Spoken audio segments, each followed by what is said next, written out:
So hello everyone and welcome back to this another video. आज जो हम लोग है वो सीएस एग्जीक्यूटिव का जेआईजीएल का जो सब्जेक्ट है वहाँ पे एक चैप्टर है जो कि है इंटरप्रिटेशन ऑफ स्टैट्यूट। सभी को पता होगा चैप्टर 3 है interpretation of statute.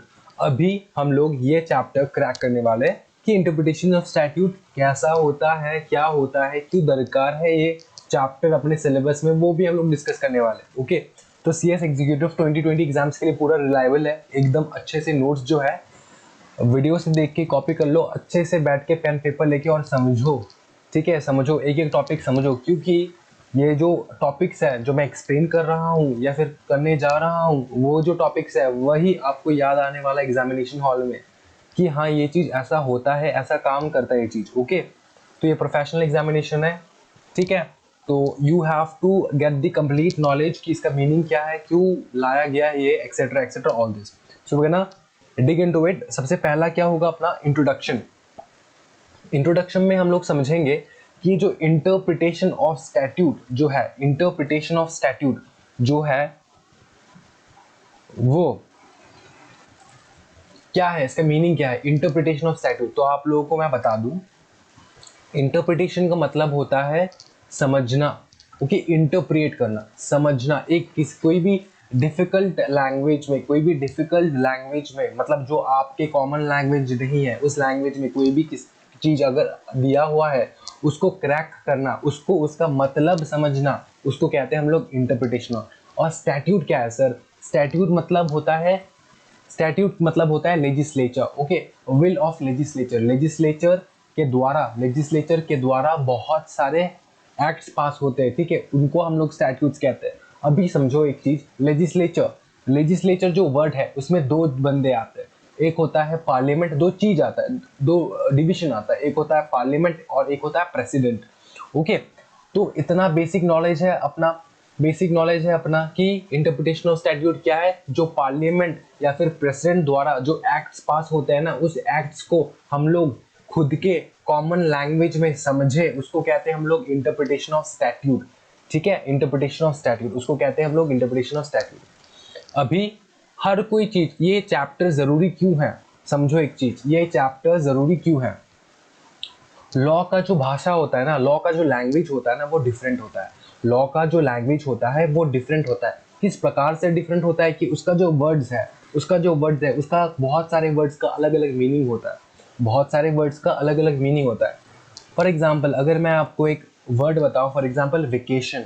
Vacation word का मीनिंग क्या है नॉर्मल बंदे के लिए, कोई भी प्रोफेशनल नॉर्मल बंदे के लिए? पकड़ लो इंजीनियर, ठीक है, उसको अगर बोलो, उसका बॉस अगर बोले कि भाई वेकेशन पे चला जा, कोई प्रॉब्लम नहीं, तो बंदा खुश हो जाएगा, इंजीनियर बंदा खुश हो जाएगा, वो गोवा का ट्रिप करके आ जाएगा। ठीक है, वेकेशन उसके लिए वेकेशन है। लेकिन एक सीएस बंदे के लिए या फिर कोई भी जो लॉ पढ़ रहा है, ठीक है, उस बंदे के लिए वेकेशन का मतलब क्या होता है? मतलब अपने ऑफिस से निकाल देना, उसका मतलब होता है वेकेशन।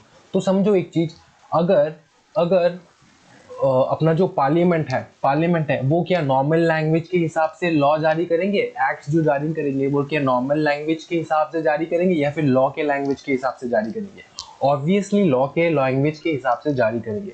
तो अपने को ये चैप्टर पढ़ना इतना इंपॉर्टेंट क्यों है? सो दैट वो जो लैंग्वेज में वो लोग छाप रहे हैं, मतलब दे रहे हैं, ठीक है, अपने को एक्ट्स निकाल रहे हैं, तो वो हम लोग अच्छे से इंटरप्रेट कर पाए, उसका जो मीनिंग है वो अच्छे से हम लोग समझ पाए। उसी का इंपॉर्टेंट है, उसी के लिए हम लोग ये चैप्टर जो है क्रैक करने वाले हैं। तो इंट्रोडक्शन में मैंने सब कुछ बता दिया, लेकिन फिर से एक बार जाने वाला है।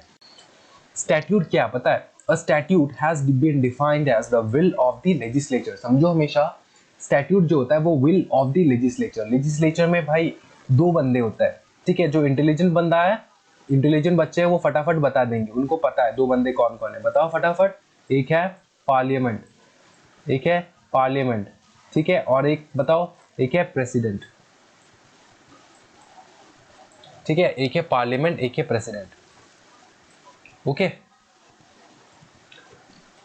तो समझो यहाँ पे normally it denotes the act enacted by the legislature. ठीक है, enacted by the legislature. The purpose of the interpretation, देखो पर्पस क्या है भाई इंटरप्रिटेशन का, is to see what is the intention expressed by the words used. मतलब पकड़ लो ये एक ठीक है, ऑफिशियल गैजेट में एक एक्ट के बारे में वो लोग ला दिए, नया एक्ट लाए, ठीक है, नया एक्ट लाए। अभी इस एक्ट में ना जो कुछ भी चीज लिखा है, जो कुछ भी चीज इस एक्ट में लिखा है ना, उन वर्ड्स को, उन जो वर्ड्स है उन वर्ड्स को समझने का प्रोसेस है इंटरप्रिटेशन। ठीक है, उन वर्ड्स को समझने का प्रोसेस है इंटरप्रिटेशन। समझ में आ रहा है कि इन वर्ड्स के पीछे इंटेंशन क्या है। गवर्नमेंट कौन लागू करता है, ये गवर्नमेंट। गवर्नमेंट मतलब इन ए सेंस कि एक्ट कौन पास करता है, पार्लियामेंट, प्रेसिडेंट। तो ये जो पार्लियामेंट और प्रेसिडेंट के ने एक्ट पास किया ना, वो लोग क्या गवर्नमेंट के अंदर ही तो है। ठीक है, तो गवर्नमेंट का मंशा क्या है, गवर्नमेंट क्यों चाहता है ये एक्ट को लाना, इसको हमको समझना होगा। अभी इस एक्ट में जो वर्ड्स लिखा है ना, उनको इंटरप्रेट करते हैं हम लोग अपने लैंग्वेज में। मतलब लॉ के लैंग्वेज में तो डिफरेंट लैंग्वेज में लिखा है, मतलब जो वर्ड्स है वो बहुत अलग अलग होते हैं। ठीक है, अलग किस्म के वर्ड्स होते हैं, लैटिन वर्ड्स रहते हैं, बहुत कुछ तरीके के वर्ड्स रहते हैं। उसको अपने कॉमन लैंग्वेज में समझना, उसको कहते हैं हम लोग इंटरप्रिटेशन। समझ में आ रहा है? Interpretation is to see what is the intention expressed by the words used. ठीक है, ये जो वर्ड्स यूज किया ना गवर्नमेंट ने, गवर्नमेंट के इंटेंशन क्या था इन सब वर्ड्स को यूज करने के लिए। समझ में आ रहा है ना? मतलब इंटरप्रिटेशन ऑफ स्टैट्यूट क्यों पढ़ रहे हैं हम लोग। ओके भाई, अभी देखो, अभी फटाफट देखो यहाँ पे कि statute are commonly divided into following classes. Statute का डिवीजन है, डिवीजन क्या क्या डिवीजन है सर? एक है कोडिफाइंग, ठीक है, एक है डिक्लेरेटरी, एक है रेमेडियल, एक है अमेंडिंग, एक है कंसोलिडेटिंग, एक है इनेबलिंग, और एक है डिसेबलिंग और रिस्टेनिंग, और एक है पेनल। ठीक है, ये आठ डिविजन्स है भाई मेरे। ये जो है ना, ये 8 डिविजन्स है आपके। किस चीज का डिवीजन है सर? स्टैट्यूट का। स्टैट्यूट के 8 डिविजन्स है, आपको ये बस याद रखना है कौन सा डिवीजन है। अभी हम लोग इंपॉर्टेंट टॉपिक्स के ऊपर जाने वाले, जो कि एग्जामिनेशन में 200% आता है। ठीक है, 100 नहीं, 200%।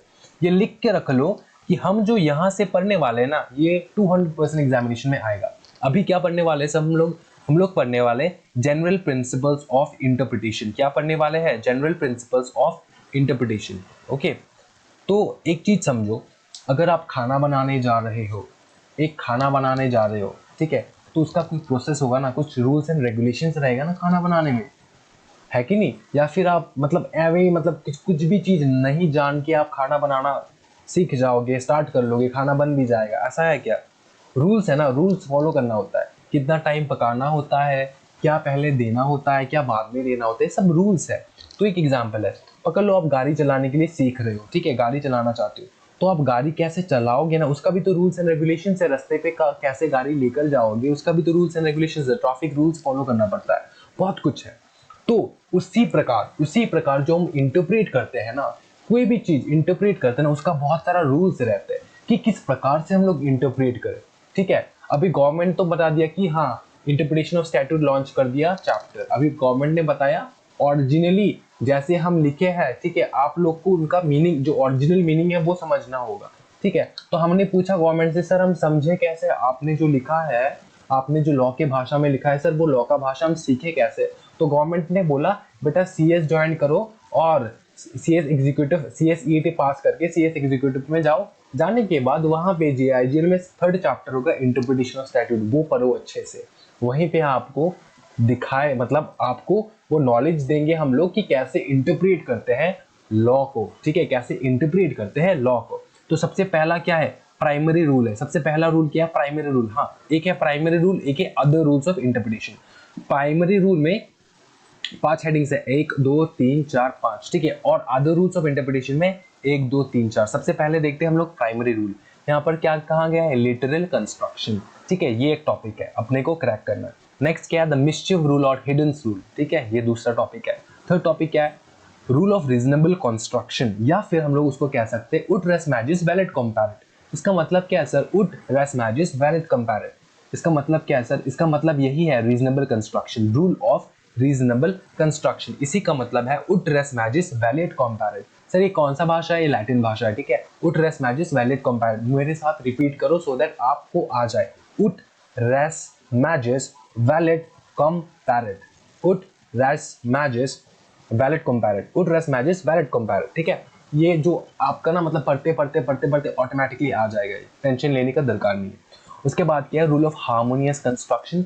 उसके बाद क्या? Rule of ejusdem generis. ठीक है, तो आज का जो वीडियो लेक्चर है ना अपन का, आज का जो वीडियो लेक्चर है भाई लोग, ये हम लोग प्राइमरी रूल पूरा निचोड़ने वाले हैं, यहाँ से लेके यहाँ तक हम लोग आज खत्म कर देंगे प्राइमरी रूल। ठीक है, नेक्स्ट वीडियो में हम लोग अदर रूल्स ऑफ इंटरप्रिटेशन देखने वाले हैं। अभी फिलहाल आपको अदर रूल्स ऑफ इंटरप्रिटेशन क्या है वो हम लोग एक बार देख ले। पहला क्या है, एक्सप्रेसो, पढ़ो मेरे साथ पढ़ो, एक्सप्रेसो यूनिस एस्ट एक्सक्लूसिव अल्टरियस। बताओ, एक्सप्रेसो यूनिस एस्ट एक्सक्लूसिव अल्टरियस। सर क्या है ये, फिर से बताओ। एक्सप्रेसियो यूनिस एस्ट एक्सक्लूसिव अल्टरियस। ठीक है, इसके बाद क्या है, कॉन्टेम्पोरोनिया। बताओ मेरे साथ रिपीट करो। कॉन्टेम्पोरोनिया एक्सपोसिटो एस्ट ऑप्टिमा एट फोर्टिसिमा इन लेगे। कॉन्टेम्पोरोनिया एक्सपोसिटो एस्ट ऑप्टिमा एट फोर्टिसिमा इन लेगे। सबसे पहला क्या है, एक्सप्रेसियो यूनिस एस्ट एक्सक्लूसिव अल्टरियस। नेक्स्ट क्या है, कॉन्टेम्पोरोनिया एक्सपोसिटो एस्ट ऑप्टिमा एट फोर्टिसिमा इन लेगे। ठीक है, नेक्स्ट क्या है, नोसिटा अ सोशलिस्ट। नोसिटा a socialist. देखो यहाँ पे एक वर्ड मिस्टेक है, यहाँ पे इंस्टीट्यूट के मटेरियल पे ही ये मिस्टेक है, अपन को ठीक करना है। देखो नोसिटा ASOCILIS होगा। ठीक है, ये आई के बीच में एक L होगा, LIS। ठीक है, नोसिटा ए सोशलिस्ट। समझ में आ रहा है। नेक्स्ट क्या है बताओ, strict and liberal construction. Okay, तो ये मैंने बता चुका हूँ। ठीक है, नेक्स्ट क्लास जब मैं आऊँगा ये लेक्चर लेके, तब आप लोगों सबको ना ये सब आना चाहिए, ये सब प्रोनाउंस करना आना चाहिए। तो ये आपका होमवर्क रहेगा कि आप लोग ये जो है अच्छे से आ जाए आपको। ठीक है, एक्सप्रेस यो, बस मीनिंग समझने का दरकार नहीं है, मीनिंग मैं नेक्स्ट क्लास समझाऊंगा आपको। अभी फिलहाल आपको ये जो मेमोराइज करना है, एक्सप्रेसियो यूनिस एस्ट एक्सक्लूसिव अल्टरियस कॉन्टेम्पोरोनिया एक्सपोसिटो एट फोर्टिसिमा इन लेगे। ठीक है, अगेन कॉन्टेम्पोरोनिया एक्सपोसिटो एस्ट ऑप्टिमा एट फोर्टिसिमा इन लेगे। नेक्स्ट क्या है, नोसिटियर अ सोशलिस्ट। नेक्स्ट क्या है, स्ट्रिक्ट एंड लिबरल कंस्ट्रक्शन। तो हम सबको ये आना चाहिए। सर क्यों इंपॉर्टेंट है, क्योंकि यहाँ से ना भैया 200% आता है एग्जामिनेशन हॉल में। 200% एग्जामिनेशन हॉल में जब आप बैठोगे तब आप चारों तरफ बस यही दिखेगा आपको, ये आंसर यहाँ में से, ये जो इतना टॉपिक्स है ना, 1 2 3 4 5 और इधर पे 4। ठीक है, जो भी टॉपिक है 9 टॉपिक है, यहाँ में से कम एक एवरी अटेम्प्ट आता है भाई मेरे, कम से कम एक एवरी अटेम्प्ट आता है। तो अपन को अच्छे से ये करना है। ओके, सबसे पहले प्राइमरी रूल्स हम लोग करने वाले हैं। अभी प्राइमरी रूल्स क्या है हम लोग वो देख लेते हैं कि प्राइमरी रूल क्या है। ओके, प्राइमरी रूल में हम सबको पता है, प्राइमरी रूल्स को हम सबको एक चीज पता है कि द प्राइमरी रूल्स में सबसे पहला क्या है, लिटरल कंस्ट्रक्शन। मैं पहले समझा दूंगा, उसके बाद हम लोग प्रोविजंस देखने वाले हैं। Okay, the primary rule of literal construction का मतलब क्या है, समझो अच्छे से। The primary rule literal construction का मतलब क्या है समझो। पहले गवर्नमेंट ने बताया अपने को, लॉ मेकर्स ने अपने को बताया, सबसे पहला पॉइंट क्या दिया, the primary rule. Primary rule क्या है ना भैया, देखो कोई भी अगर हम लोग इंटरप्रिटेशन कर रहे हैं ना, लॉ का अगर हम लोग किसी भी प्रकार का इंटरप्रिटेशन कर रहे हैं, तो हमेशा सबसे पहले याद रखना कि अपने को natural, ordinary, popular and grammatical meaning से ही उसको इंटरप्रेट करना है। क्या करना है, नेचुरल, रिपीट करो मेरे साथ, natural, ordinary, popular and grammatical meaning के साथ ही अपने को वो इंटरप्रेट करना है। ठीक है सर, ये इसका मतलब क्या है सर, देखो नॉर्मली जो लॉ का भाषा अलग रहता है, अपना भाषा अलग रहता है। ठीक है, लेकिन जब सबसे पहले अपने को कोई भी कागज मिलेगा जो लॉ के भाषा में लिखा है ना, सबसे पहले आपको ट्राई करना है कि ये जो लिखा है ना इसमें, ये जो जिस भाषा में ये लिखा है, तो जिस भाषा में यहाँ पे लिखा है ना, सबसे पहले अपने को ट्राई करना है कि उस भाषा को अपने ही लैंग्वेज में इंटरप्रेट करना। अभी भूल जाओ, अभी अपने ही लैंग्वेज में, जो नेचुरल लैंग्वेज में ना, उस प्रकार से आप उसको इंटरप्रेट करने का कोशिश करो। अगर उस प्रकार से आप इंटरप्रेट कर रहे हो, नेचुरल ग्रामेटिकल इंग्लिश यूज करके, आपके दिमाग में जो इंग्लिश है उसी इंग्लिश को अगर यूज करके आप इंटरप्रेट कर रहे हो, उसको कहते हैं हम लोग literal construction. The primary rule, इसमें मतलब क्या है, लिटरल कंस्ट्रक्शन। जो लिखा है ना उसी हिसाब से हम लोग अपने दिमाग में जो इंग्लिश है उसी को यूज करके नॉर्मली, नेचुरली, ऑर्डिनरीली और पॉपुलर एंड ग्रामेटिकल मीनिंग्स। ठीक है, पॉपुलर मतलब क्या, जो चीज का पॉपुलर मीनिंग है। ठीक है, तो उसी को यूज करके आप इंटरप्रेट करना पहले चालू तो करो आप। अगर आपका इंटरप्रिटेशन ठीक निकल रहा है, आपको कैसे पता चलेगा कि ये ठीक निकल रहा है कि नहीं, कोई सेंसेबल चीज निकलेगा तो ना, जब आप पढ़ोगे चीज तो अगर वो कोई भी सेंसिबल चीज निकला तब तो ठीक है, अगर वो सेंसिबल चीज ना निकला, एब्सर्ड हो रहा है मतलब अनसेंसिबल, ठीक है, एब्सर्ड हो रहा है मतलब क्या, एब्सर्डिटी का मतलब क्या बताओ, रिडिकुलस है, अनरीजनेबल है। एब्सर्डिटी का मतलब क्या है, एब्सर्डिटी का मतलब क्या है, रिडिकुलस है, अनरीजनेबल है। जब आप इंटरप्रिटेशन करोगे अपने ही लैंग्वेज में, तब आपको अगर ऐसा लगा कि ये रिडिकुलस निकल रहा है, जो मैं इंटरप्रेट करने का कोशिश कर रहा हूँ, इसका मतलब तो अलग ही निकल रहा है, एकदम बेकार मतलब निकल रहा है, तब आप समझ जाओ कि उसमें चेंजेस लाना दरकार है, ठीक है। लेकिन सबसे पहले अपने को क्या करना है, लिटरल कंस्ट्रक्शन करना है। लिटरल कंस्ट्रक्शन में नॉर्मली जैसे अपन सकते हैं, हम लोग सकते हैं, उसी प्रकार अपने को इंटरप्रेट करना है। आओ एक बार पढ़ लेते हैं। According to this rule the words, phrases and sentences of the statute, ठीक है, statute are ordinarily, ठीक है, are ordinarily to be understood।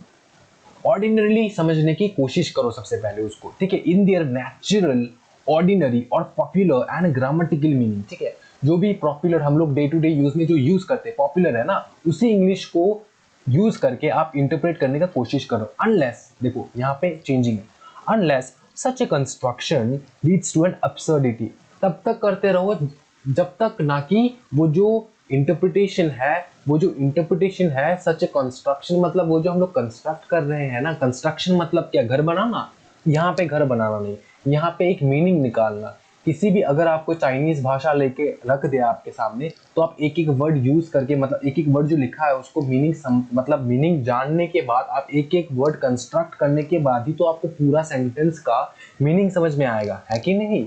तो उसी प्रकार वो कह रहा है कि construction is to an absurd, जब तक ना कि वो अनरीजनेबल हो जाए, ठीक है, अनरीजनेबल हो जाए मतलब पूरा बेकारी हो जाए, ठीक है, रिडिकुलस हो जाए, अनरीजनेबल हो जाए, जब तक कि ना वो अनरीजनेबल हो जाए, रिडिकुलस हो जाए, तब तक आपको लिटरल कंस्ट्रक्शन के हिसाब से करना होगा। ये हो गया आपका बेसिक रूल, ये हो गया आपका पहला जो रूल है, नंबर 1, ये रूल हो गया आपका बहुत ही ज्यादा बेसिक रूल, क्योंकि नॉर्मल इंग्लिश लैंग्वेज यूज करने के बाद ही अपन को ये करना है, ठीक है।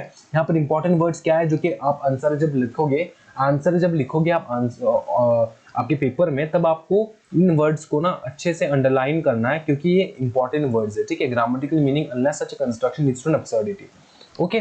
तो इन सब को ना अंडरलाइन करके आना है, सो दैट एग्जामिनर जो मतलब बंदा चेक कर रहा है वो अच्छे से चेक कर पाए, ओके, और अच्छा मार्क्स मिले आपको।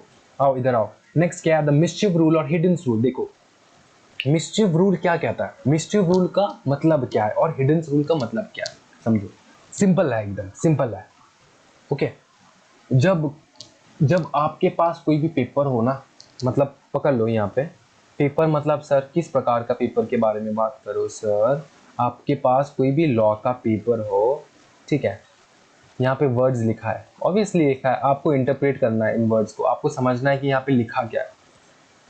तो इन वर्ड्स का ना, अगर आपको ऐसा कोई वर्ड दिख जाए जिस वर्ड का मीनिंग अलग अलग है, इस वर्ड का 3 4 5 6 7 8 9 10 मीनिंग है, तो मैं कौन सा मीनिंग पकड़ूं, मैं कौन सा मीनिंग समझूं, ये है द मिस्चिफ रूल और हिडन रूल।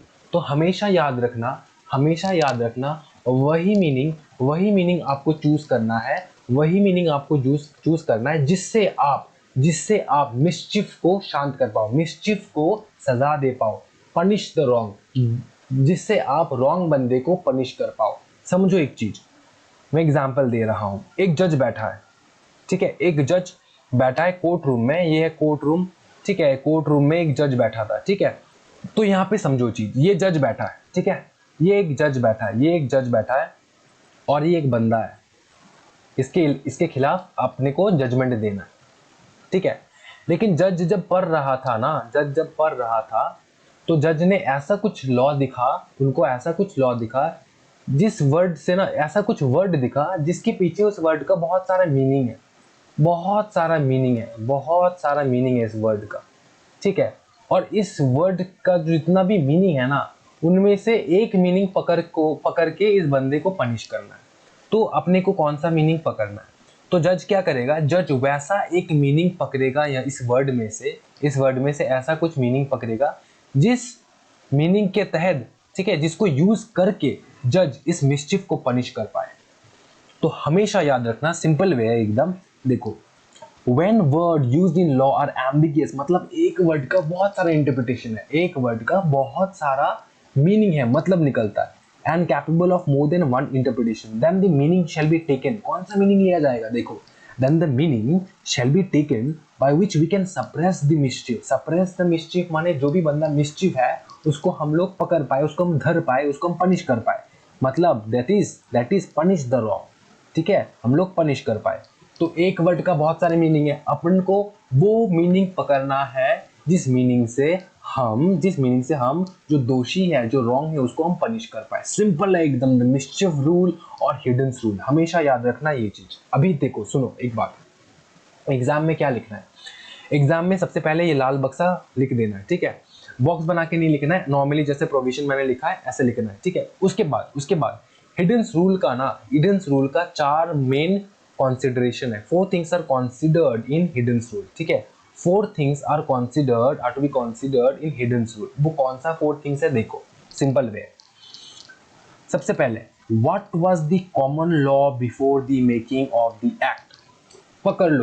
पकड़ लो प्रेजेंटली जो लॉ मेकर्स है उन्होंने कंपनीज एक्ट 2013 बनाया, ठीक है, लॉन्च किया हाल ही में 2013 में, 2013 में उन्होंने लॉन्च किया कंपनीज एक्ट 2013, ठीक है। तो जो ये कंसिडरेशन है ना, जो मिस्चिफ रूल, जो हिडन बोलता है कि हिडन पूछता है सवाल, हिडन क्या सवाल पूछता है कि what was the common law before the making of the act? इस एक्ट को बनाने के पहले कौन सा कॉमन लॉ था? तो जिन बच्चे को पता नहीं कंपनीज एक्ट 2013 आने से पहले कौन सा कॉमन लॉ था, मैं आपको बता दूं, तब का कंपनीज एक्ट था कंपनीज एक्ट 1956। कंपनीज एक्ट 1956 था, ओके। तो कंपनीज एक्ट 1956 जो था वो पहले था, ओके, वो पहले था। उसको रिपील करके लॉ मेकर्स ने क्या किए, उन्होंने कंपनीज एक्ट 2013 को लाया, ठीक है। सर रिपील क्यों किए? रिपील करने का दरकार क्या था? रिपील का मतलब क्या है सर? रिपील का मतलब यह कि जड़ से उखाड़ के फेंक दिया, ठीक है, जड़ से उखाड़ के फेंक दिया। किसको फेंका? कंपनीज एक्ट 1956 को लॉ मेकर्स ने जड़ से उखाड़ के फेंक दिया और नया एक्ट लाया जो कि कंपनीज एक्ट 2013 है। सर उसका रीजन क्या है? फेंकने का रीजन क्या है? उखाड़ने का रीजन क्या है सर? रीजन यही है कि उसमें बहुत सारे लूप होल्स थे, उसमें बहुत सारे मिस्टेक्स थे, बहुत दिक्कत आता था उस लॉ को यूज करने में, क्योंकि हम लोग जो है ना, हम लोग प्रॉपरली हम लोग जो मिस्चिफ है, जो मतलब दोषी है, उसको सजा नहीं दे पाते थे by using the companies act 1956, ठीक है। उसमें बहुत सारे लूप होल्स थे, इसीलिए उसको जड़ से बहुत सारे मिस्टेक्स थे, उसको उखाड़ के फेंका और नया कंपनीज एक्ट 2013 लाया। तो हिडन पूछता है कि अभी जो एक्ट है उससे पहले कौन सा कॉमन लॉ था? ये नंबर 1 हिडन पूछता है। उसके बाद क्या पूछता है? देखो, what was the mischief for which and defect for which the common law did not provide? तो पहले वो कौन सा मिस्टेक था और वो कौन सा डिफेक्ट था जिसके वजह से वो कॉमन लॉ जो था, पहले जो कंपनीज एक्ट 1956 था उसमें था नहीं, उसमें कौन सा डिफेक्ट था, वो पूछता है हिडन, ठीक है। हिडन क्या पूछता है? पहला क्या पूछता है, अभी जो एक्ट है उससे पहले कौन सा कॉमन लॉ था। उसके बाद हिडन नंबर 2 पूछता है कि पहले जो एक्ट था उसमें क्या मिस्टेक था, ठीक है, वो पूछता है हिडन। तीसरा नंबर क्या पूछता है कि what remedy the parliament had resolved and appointed to cure the disease of the commonwealth। तो तीसरा क्या है कि पार्लियामेंट ने इस चीज को देखने के बाद पार्लियामेंट ने किस टाइप का एक्शन लिया, ठीक है, किस टाइप का एक्शन लिया उस मिस्टेक को हटाने के लिए। उस डिजीज जो है, मिस्टेक मतलब यहाँ पे डिजीज को इंडिकेट कर रहा है कि वही जो कंपनीज एक्ट 1956 था उसमें जितने भी लूप होल्स थे उसको हटाने के लिए पार्लियामेंट ने क्या एक्शन लिया, ठीक है, क्या एक्शन लिया। तो ऑब्वियसली पार्लियामेंट ने एक्शन यही लिया कि उसको उखाड़ के फेंक दिया और कंपनीज एक्ट 2013 लाया, है कि नहीं। और अभी सुनो एक बात, चौथा जो है वो हिडन पूछता है कि the true reason of the remedy, जो रेमेडी पार्लियामेंट ने दिया ना उसका रीजन सच्ची में बताओ, ट्रू रीजन बताओ मुझको कि का ट्रू रीजन क्या है जो पार्लियामेंट ने ये नया एक्ट लाया, ठीक है, उसका ट्रू रीजन बताओ। ये हो गया आपका मिस्चिफ रूल और हिडन रूल। मिस्चिफ रूल्स और हिडन रूल समझ में आ रहा है? क्लियर है? कोई भी डाउट है बताओ, कोई भी डाउट है, किसी प्रकार का डाउट है? नहीं है ना भाई मेरे? आओ नेक्स्ट में चलते हैं। नेक्स्ट में क्या है कि rule of reasonable construction, that is उट रेस मैजिस वैलिड कंपैरेट, उट रेस मैजिस वैलिड कंपैरेट। उसके बाद क्या है रूल ऑफ हार्मोनियस कंस्ट्रक्शन, फटाफट खत्म कर देंगे। देखो इसमें क्या कहता है रूल ऑफ रीजनेबल कंस्ट्रक्शन, उट रेस मैजिस वैलिड कंपैरेट का मीनिंग ये है कि रूल ऑफ रीजनेबल कंस्ट्रक्शन। अभी समझो एक चीज, पहले क्या बताया था, पहला रूल क्या था, पहला रूल था लिटरल कंस्ट्रक्शन। उसके बाद क्या रूल है, देखो रूल ऑफ रीजनेबल कंस्ट्रक्शन। तो लॉ मेकर्स ने बताया देखो भैया, जब आप ऑर्डिनरी किसी भी स्टैट्यूट को जब आप इंटरप्रेट कर रहे हो, अगर वो सेंसिबल मीनिंग नहीं निकलता ना, अगर वो सेंसिबल मीनिंग नहीं निकलता, तब आपको रीजनेबल कंस्ट्रक्शन करना है, रीजनेबल कंस्ट्रक्शन करना है। रीजनेबल कंस्ट्रक्शन मतलब उड रेस मैजिस वैलिड कंपैरेट करना है। सर उसका मतलब ये है कि आपको इस प्रकार से इंटरप्रिएट करना है, उस प्रकार से इंटरप्रिएट करना है जिस प्रकार से उसका ट्रू मीनिंग, कुछ सेंसिबल मीनिंग निकले, उस स्टैट्यूट से कुछ सेंसिबल मीनिंग निकले। मतलब जब आप लॉ पढ़ रहे हो तब पहला तो ये है कि आपका कॉमन लैंग्वेज जो है उसको हिसाब से लिटरल कंस्ट्रक्शन। देखो लिटरल कंस्ट्रक्शन में क्या था, कॉमन यूज करना है, ordinary understood by natural, ordinary and popular, grammatical, ये सब यूज करने के बाद आप करो। उसके बाद यहाँ पे बोल रहा है कि रीजनेबल कंस्ट्रक्शन, अगर वो सब यूज करने के बाद अगर सेंसिबल मीनिंग नहीं निकलता तब आपको रीजनेबल कंस्ट्रक्शन करना है। मतलब वैसे चेंजेस लाना है, वैसे चेंजेस लाना है जिस चेंजेस को लेके आप एक सेंसिबल मीनिंग बना पाओ। ठीक है, अगर हम लिटरल कंस्ट्रक्शन करके कोई सेंस नहीं बनना है तो अपने को क्या करना है, रीजनेबल कंस्ट्रक्शन करना है। हमको ऐसे इंटरप्रेट करना है स्टैट्यूट को जिसके पीछे जो इंटरप्रेट करने के बाद कोई सेंसिबल मतलब निकले उस चीज का, सेंसिबल मतलब निकले उस चीज का। और इजी में समझाओ, वो देखो रीजनेबल कंस्ट्रक्शन दरकार इसीलिए था बिकॉज, रीजनेबल कंस्ट्रक्शन का दरकार इसीलिए था बिकॉज ऑर्डिनरी मीनिंग ना कभी कभार sometimes may not make proper sense, कभी कभार प्रॉपर सेंस नहीं देता। ठीक है, ऑर्डिनरी मीनिंग कभी कभार प्रॉपर सेंस नहीं देता। जैसे मैंने एग्जांपल दिया आपको वेकेशन का। ठीक है, ऑर्डिनरी मीनिंग क्या है, ऑर्डिनरी मीनिंग क्या है, मतलब घूमने जाओ फिरने जाओ। लेकिन नॉर्मली लॉ के हिसाब से वेकेशन का मतलब क्या होता है कि ऑफिस से निकाल देना, है कि नहीं, ऑफिस से निकल जाना, है कि नहीं। तो वो होता है अपने लॉ के हिसाब से। तो कभी कभार जो प्रॉपर मीनिंग नहीं देते ना, तब आपको इस प्रकार से इंटरप्रेट करना होता है जो कि एक प्रॉपर मीनिंग दे अपने को। ठीक है, ये हो गया रीजनेबल कंस्ट्रक्शन। हार्मोनियस कंस्ट्रक्शन क्या है सर, हार्मोनियस कंस्ट्रक्शन बहुत इंटरेस्टिंग है, समझो। कभी कभार क्या होता है, अच्छे से समझो, कभी कभार क्या होता है कि पकड़ लो एक ऑब्जेक्ट है, ये है ऑब्जेक्ट, इसका नाम है ऑब्जेक्ट, इसका नाम ही है ऑब्जेक्ट। ठीक है, इसने कुछ क्राइम किया, इसने कुछ क्राइम किया। यहां पे बैठा है जज साहिबा। ठीक है, इस तरफ मुंह करके बैठी है जज साहिबा। ठीक है, तो जज साहिबा ने क्या किया कि ओके, इससे अच्छा नहीं होगा। तो जज साहिबा ने क्या किया कि इस बंदे को पनिश करना है, क्योंकि इस बंदे ने किसी भी प्रकार का मिस्टेक किया है, तो इस बंदे को पनिश करना है, इस बंदे को पनिश करना है। क्या करना है, पनिश करना है, PUNISH, पनिश करना है। तभी इस बंदे को पनिश करने के लिए जज साहिबा ने क्या किया, जज साहिबा ने बुक खोला। ठीक है, लॉ का बुक खोला, वहां पे देख के जज साहिबा को डिसीजन देना है, लॉ का बुक खोला।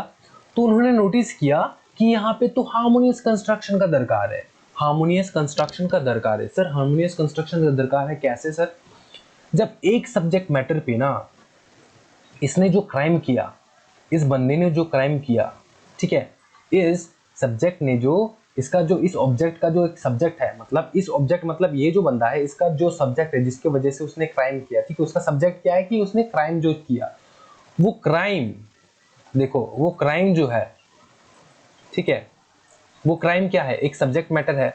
ठीक है, इसने इस प्रकार का क्राइम किया, एक सब्जेक्ट मैटर है।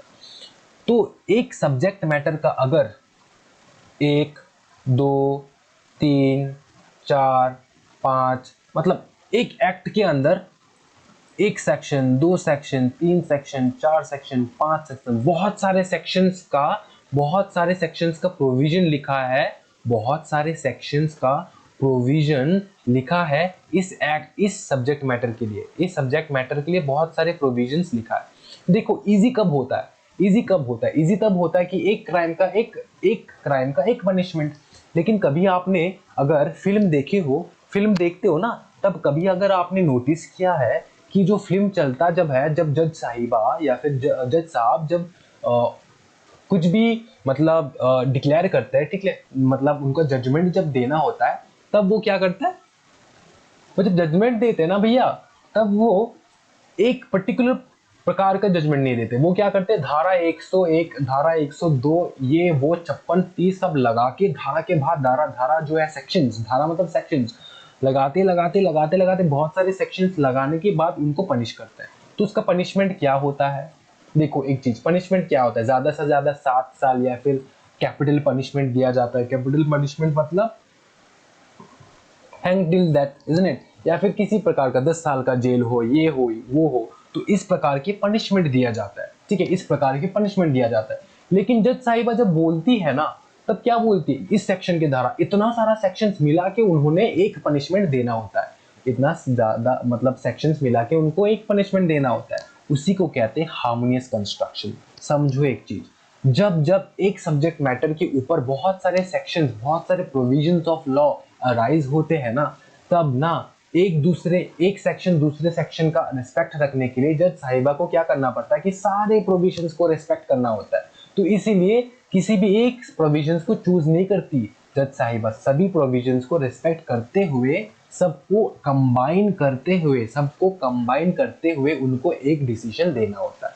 सबको कंबाइन करता है, क्यों करते हैं, मतलब क्यों कंबाइन किया जाता है, सो दैट जो बाकी सेक्शंस है ना, जो जितने भी सेक्शंस है, उनका जो मोटिव है वो डिफीट ना हो जाए, उनका जो प्रोविजंस है ना वो डिफीट ना हो जाए, उसको मतलब इज्जत देना होता है ना सब प्रोविजंस का, समझ में आ रहा है, सब प्रोविजंस को इज्जत देना होता है। ओके, तो यही है हार्मोनियस कंस्ट्रक्शन। मिस्टिव रूल में अलग है और हार्मोनियस कंस्ट्रक्शन में अलग है, समझो ये चीज।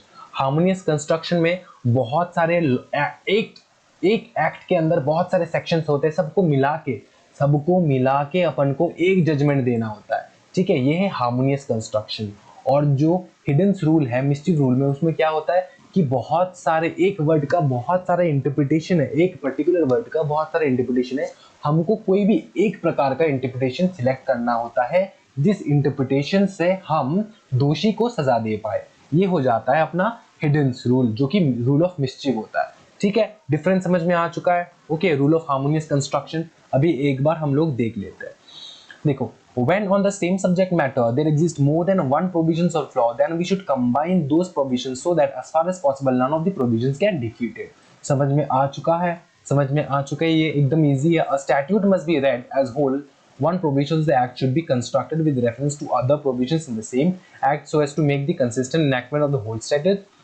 Such a construction has the merit of avoiding any inconsistency or repugnancy either within a section or between a section। देखो यहाँ पर ये असली चीज समझो, यहाँ पर क्या लिखा है, सच अ कंस्ट्रक्शन मतलब हार्मोनियस कंस्ट्रक्शन।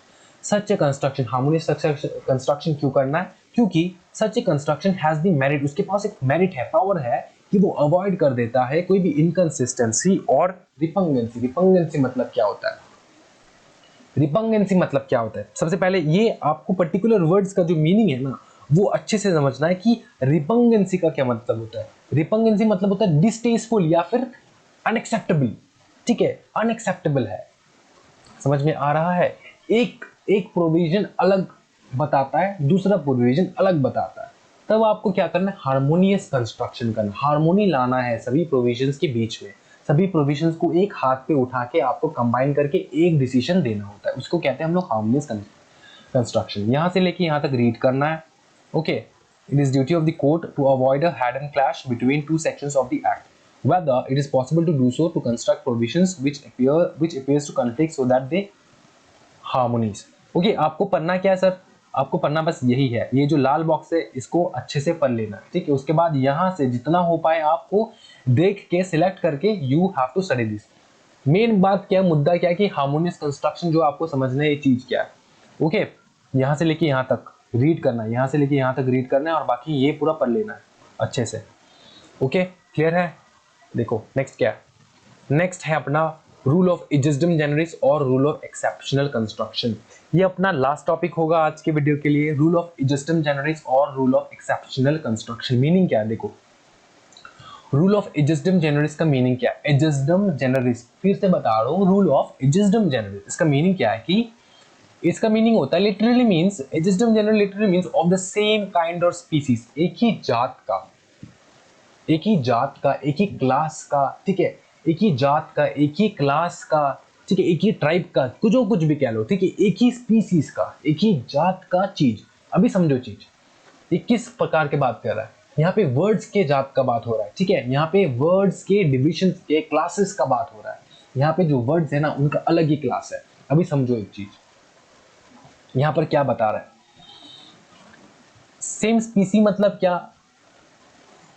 स्पीसीज मतलब क्या? एक जाति, एक प्राणी, एक टाइप के प्राणी, राइट, एक टाइप के प्राणी। फॉर एग्जांपल जैसे एनिमल्स होते हैं, बर्ड्स होते हैं, ह्यूमंस होते हैं, ऐसे मैमल्स होते हैं। तो ये हुआ चीज, ठीक है। अभी समझो एक चीज कि वर्ड्स जो है ना, the rule can be stated दस, वर्ड्स का भी बहुत प्रकार का क्या होता है? स्पीसीज होता है। वर्ड्स का बहुत प्रकार का स्पीसीज होता है। मतलब सर वर्ड्स का भी जाति होता है? हाँ जी होता है, क्यों नहीं होगा। पकड़ लो, अगर मैंने आपको बोला लायन, टाइगर, लियोपार्ड, प्यूमा, अगर मैंने आपको ये 4 वर्ड बोला, ठीक है, लायन, टाइगर, लियोपार्ड, प्यूमा, अगर मैंने आपको ये 4 वर्ड बोला और उसके साथ मैंने और 4 वर्ड बोला जो कि है dog, cat, ducks, chicken, dog, cats, ducks, chicken, मैं लिख के बताता हूँ। अगर मैंने आपको बोला लायन, टाइगर, उसके बाद lion, tiger, leopard, okay, leopard and then puma, ठीक है। अगर मैंने आपको ये 4 एनिमल्स का नाम बताया, 4 एनिमल्स का नाम बताया, और फिर मैंने आपको फिर से और 4 एनिमल्स का नाम बताया जो कि है डॉग, कैट, चिकन, ठीक है, dog, cat, chicken and then this ducks, okay, will take ducks. तो अगर मैं आपको बताऊं ये सब चीजें, तो आपको मैं बोल सकता हूं कि इसका जाति और इसका जाति अलग है, इसका जाति और इसका जाति अलग है। मैं आपको पूछ सकता हूं ना कि कैसे जाति अलग है, ये तो बस वर्ड्स है, लेकिन वर्ड्स का मीनिंग भी तो है ना भाई। इन सब का जो मीनिंग है ना वर्ड्स का, ये अलग जाति के वर्ड्स है और ये भी अलग जाति की स्पीसीज के वर्ड्स है। इसी का मतलब होता है एजिस्डम जेनेरिस, मतलब वर्ड्स का अपना आपका एक स्पीसीज होता है, ठीक है। अभी समझो स्टैट्यूट क्या बोलता है, मतलब यहाँ पे एजिस्डम जेनेरिस क्या बोलते हैं, स्टैट्यूट को कैसे पढ़ना चाहिए। The statute contains an enumeration by the specific words. Enumeration का मतलब होता है लिस्ट। स्टैट्यूट पे लिस्ट होता है स्पेसिफिक वर्ड्स का, ठीक है। स्पेसिफिक वर्ड्स मतलब एक स्पीसीज का, एक जाति का वर्ड्स होता है। अभी the members of the enumeration constitute the class. Members मतलब क्या? पकड़ लो एक लिस्ट है, पकड़ लो एक लिस्ट है, ये है एक पेपर, इसमें एक लिस्ट है, ये लिस्ट लिस्ट लिस्ट लिस्ट। यहाँ पे क्या लिखा है? यहाँ पे इन्हीं का नाम लिखा है, ठीक है, जो कैट्स, डॉग्स है, इन्हीं का नाम लिखा है।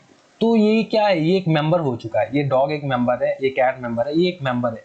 इन मेंबर्स का ना, इन मेंबर्स का जो एक क्लास होता है, डिफरेंट क्लास होता है, ऑब्वियसली क्लास होगा। इसका क्लास है डोमेस्टिक एनिमल, इसका क्लास है वाइल्ड एनिमल, ठीक है। डक्स, चिकन, कैट, डॉग, ठीक है, ये सब जो है ये क्या है? Domestic animals. और लियोपार्ड, लायन, टाइगर, प्यूमा, ये क्या है? ये है वाइल्ड एनिमल। तो अलग अलग स्पीसीज नहीं है, अलग अलग क्लास के नहीं है वो लोग। वही बताने का कोशिश कर रहा है। जब हम लोग इंटरप्रिटेशन करते हैं ना किसी भी चीज का, तो अपने को वर्ड्स का जो है ना उसको ख्याल रखना कि वर्ड्स किस प्रकार से, किस कॉन्सेप्ट का है, किस जाति का है, उसी प्रकार से अपने को इंटरप्रेट करने में सुविधा होता है। ओके, थर्ड में क्या होता है कि the class is not exhausted by the enumeration. ठीक है, एन्यूमरेशन मतलब क्या है? लिस्ट। तो ये जो लिस्ट है ना, मैंने जो लिस्ट बताया डक, चिकन, इसका जो क्लास है, ये क्लास हो चुका है ना, ये डोमेस्टिक एनिमल का क्लास है। तो डोमेस्टिक एनिमल की क्लास में यहाँ तक फिनिश है क्या? यहाँ तक खत्म है डोमेस्टिक एनिमल? बस ये 4 बंदे हैं, और भी ज्यादा है ना, ये एग्जॉस्टेड नहीं है। ये लिस्ट जो है वो एग्जॉस्टेड लिस्ट नहीं है, इससे भी बहुत ज्यादा है। उसके बाद समझो a general term following the enumeration. हाँ, डक के बाद और एक जनरल टर्म आएगा, उसके बाद और एक जनरल टर्म आएगा, उसके बाद और एक जनरल टर्म, इसके ऐसे करते करते लिस्ट होता जाएगा, लिस्ट लंबा होता जाएगा। तो जो जनरल टर्म आएगा ना, डक के बाद क्या कभी भी लियोपार्ड या फिर लायन आएगा? नहीं आएगा, क्योंकि इसका स्पीसीज अलग है, इन वर्ड्स का स्पीसीज ही अलग है, इन वर्ड्स का जाति अलग है, क्लास अलग है। यहाँ पे बस डोमेस्टिक वर्ड्स ही आ सकता है, डोमेस्टिक वर्ड्स आ सकते हैं, मतलब डोमेस्टिक एनिमल्स का वर्ड आ सकता है। समझ में आ रहा है ना? Term by the general term following the enumeration, मतलब लिस्ट जो है उसका एक जनरल टर्म फॉलो करता रहता है। Okay, the general term will take its meaning from the preceding word. अच्छा, कौन सा जनरल टर्म होगा यहाँ पे? डक तो मैंने लिख दिया यहाँ पे। देखो एक चीज,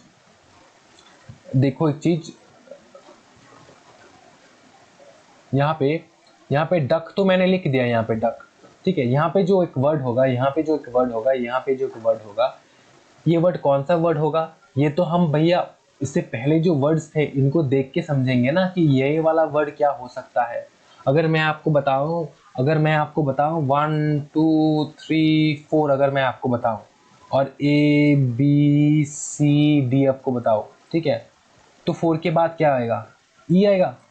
4 के बाद ई आएगा या फिर डी के बाद 5 आएगा? क्या आएगा? हमको पता है सर 4 के बाद 5 आएगा। आपको कैसे पता है? क्योंकि आपने जो पिछला वर्ड्स है ना, पिछला जो लेटर्स है, इनको आपने देखा, देख के समझे कि हाँ यहाँ पे तो ये कौन सा स्पीसीज है, ये अलग स्पीसी है, ये नंबर्स है, और ये अलग स्पीसी है। ABCD के बाद आएगा ई। ठीक है, समझ में आ रहा है ना? तो ये कह रहा है कि प्रीसीडिंग द स्पेसिफिक वर्ड्स, ठीक है, मीनिंग फ्रॉम द प्रीसीडिंग, पहले जो वर्ड था उनमें से मीनिंग लेके हम लोग नेक्स्ट वर्ड को ढूंढते हैं। ओके, क्लियर है भाई मेरे? और क्या लिखा है? एंड इट, भाई कलर बहुत डार्क हो गया, एक सेकेंड।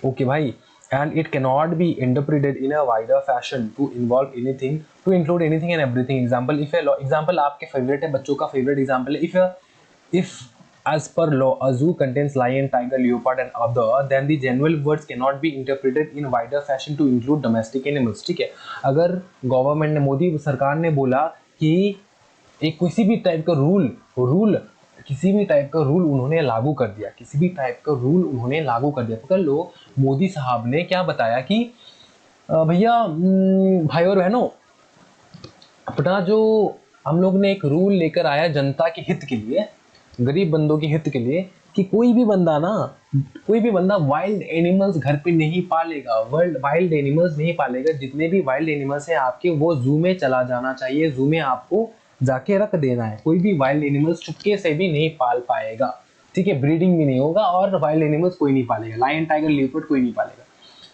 तो बेटा अपने हिंदुस्तानी सब मतलब हस्बैंड वाइफ और सब लोग मतलब चिंतित हो गए। वाइफ सोच रहे बेटा मेरा हस्बैंड तो बहुत वाइल्ड है, उसको क्या मैं जू में छोड़ के आऊं या फिर छोड़ के ना आऊं? ठीक है, वो मतलब वाइफ सोच रही है। और भाई बंधु क्या सोच रहे हैं, मतलब अपने जो भाई है, सिबलिंग्स है, वो लोग सोच रहे हैं यार ये तो गधा का बच्चा है, ये तो जंगली जानवर है, इसको तो छोड़ के आना चाहिए। आप लोग वैसे नहीं सोच सकते, ठीक है, क्योंकि आप ह्यूमंस हो, ह्यूमंस अलग स्पीसी है।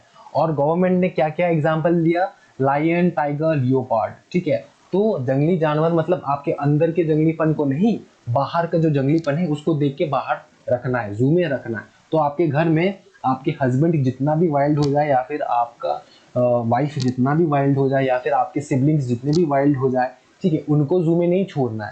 ठीक है, छोड़ना क्या है? अगर आपके घर में कोई भी वाइल्ड एनिमल्स हो, लाइक लायन, टाइगर, लियोपार्ड, आप खुशी मतलब अपनी मर्जी से आप लोग इंटरप्रेट नहीं कर पाओगे, अपनी खुद की मर्जी से हम लोग इंटरप्रेट नहीं कर पाएंगे, वही बता रहे हैं यहाँ पे।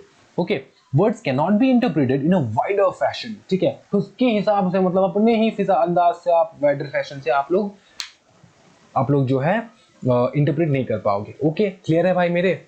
अभी देखो लास्ट क्या है, rule of exceptional construction. Exceptional construction में देखो तो कॉमन सेंस रूल है, कंजंक्टिव एंड डिसजंक्टिव रूल है, जैसे और एंड। और एंड जो है ना, और एंड, इसमें ब्रैकेट होना चाहिए था, और एंड, ठीक है, मैं कर दे रहा हूँ, टेंशन मत लो भाई बंधु, यहाँ पे एक ब्रैकेट दे दो ऐसे करके, ठीक है। और एंड जो है, ठीक है, मे मतलब must, may, must and shall, ठीक है। इसमें क्या बता रहा है सर? इसमें क्या बताने का मोटिव क्या है? देखो समटाइम्स ना, देखो कभी कभार, टू रिमूव एब्सर्डिटी, मतलब एब्सर्डिटी मतलब बताया था ना मैंने, हाँ, अननेसेसरी कुछ भी मतलब बेफालतू की मीनिंग को रिमूव करने के लिए, we must, may can be read as shall, shall can be read as may. कभी कभार बेफालतू की मीनिंग को हटाने के लिए, ठीक है, रिमूव करने के लिए, हटाने के लिए अपने को ना, कभी कभार मे को शेल के जैसे पढ़ना होता है, शेल को मे के जैसे पढ़ना होता है। सर एग्जांपल दीजिए। फॉर एग्जांपल मैंने एग्जांपल भी दिया, लिखा है देखो, as per section 3 of the companies act 2013, company may be formed for a lawful object, लिखा है अपने बुक में, लिखा है ये चीज, सेक्शन 3 में जाकर देखो कंपनी क्या बोलता है, कंपनीज एक्ट क्या बोलता है कि company may be formed for a lawful object. अच्छा, मे का मतलब क्या है कि खुशी है ना, हो सकता है या फिर नहीं हो सकता है, और शेल का मतलब क्या है कि होना ही है। तो इस मे को ना अपन जब पढ़ेंगे ना कंपनीज एक्ट, तब मे को हमेशा शेल के जैसे पढ़ना है। शेल के जैसे सर क्यों पढ़ना है? क्योंकि कंपनी बिना लॉफुल ऑब्जेक्ट से फॉर्म नहीं हो पाएगा कभी भी। हमेशा कंपनी फॉर्म होता है फॉर अ लॉफुल ऑब्जेक्ट, ठीक है, फॉर ए लॉफुल ऑब्जेक्ट। इसलिए मे हम लोग हमेशा शेल के जैसे पढ़ते हैं। ये rule of exceptional construction. Here the term may will be read as shall। देखा, क्लियर है? तो यहाँ पे खत्म आज के लिए अपना प्राइमरी रूल पूरा खत्म हो चुका है। एडजस्टम जनरस तक खत्म हो चुका है, ये खत्म कर लिए, ये पूरा खत्म कर चुके हैं, है कि नहीं भाई मेरे? ये खत्म हो चुका है। अभी कल जो है हम लोग अदर रूल ऑफ इंटरप्रिटेशन देखेंगे। आपके पास कोई भी डाउट है तो भाई देर मत करो, मेरा जो टेलीग्राम चैनल है और इंस्टाग्राम पे मुझको personally you can connect with me through Instagram and also the Telegram group जो है उसमें ज्वाइन करो फटाफट, ठीक है। टेलीग्राम ग्रुप में ज्वाइन करके जो भी डाउट्स है पूछना स्टार्ट कर दो, और जो भी आपके भाई बंधु है, ठीक है, सबको हेल्प करना स्टार्ट कर दो कि किसी का डाउट है तो आपको सॉल्व करके देना है। अगर आप लोग नहीं कर पा रहे, ठीक है, तब मैं हूँ, मैं कर दूंगा, ठीक है। एक दूसरे को हेल्प करना है, कोई भी डाउट है तो we have to arise there and we have to help one another, ठीक है ना भाई मेरे। और समझो, जिसके पास इंस्टाग्राम नहीं है या फिर टेलीग्राम नहीं है, तो भाई बंधु टेंशन क्यों ले रहे? यूट्यूब जिंदाबाद। यूट्यूब कमेंट सेक्शन में कमेंट करना, मैं हमेशा रेगुलरली जितने भी भाई बंधु मुझको कमेंट करे रहे सबको रिप्लाई करता हूँ मैं, ठीक है। सबका क्वेश्चंस का क्वेरी मैं सॉल्व करके देता हूँ। टेंशन लेने का नहीं, टेंशन देने का। अच्छे से पढ़ाई करो, घर में बैठो, हेल्दी रहो, घर से बाहर मत निकलो। हाँ, सब्जी लेने निकला, लेकिन घर में आके स्नान करके ही, स्नान कपड़े बाहर में खोल के स्नान करके घर में घुसना है, ठीक है। आराम से रहो, अच्छे से रहो और अच्छे से पढ़ाई करो। Thank you so much everyone and happy learning.